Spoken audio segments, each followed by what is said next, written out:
एठारे उपस्थित थिबा मोठू बड़ एवं शिक्षक शिक्षयित्री माने आजिर एही मंचरे मु किछि कहिबाकू चाहूछि।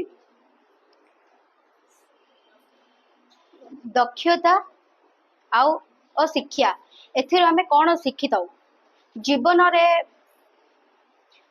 रे दुईटी जाक आवश्यक शिक्षा एवं दक्षता। दक्षता नथिले मଣିषर गुरुत्व गोटे शिक्षित लोक से चाकरी पाइबा पे दक्षता शिक्षित हो पारे मध्य किंतु दक्षता नथिले सेही काम को मध्य आमे सक्सेस कर परिबानी। गोटे शिक्षित हो पारिया मध्य किंतु सेही काम किपरि करिबा किमिति करिबा ताहा प्रति दक्षता आवश्यक।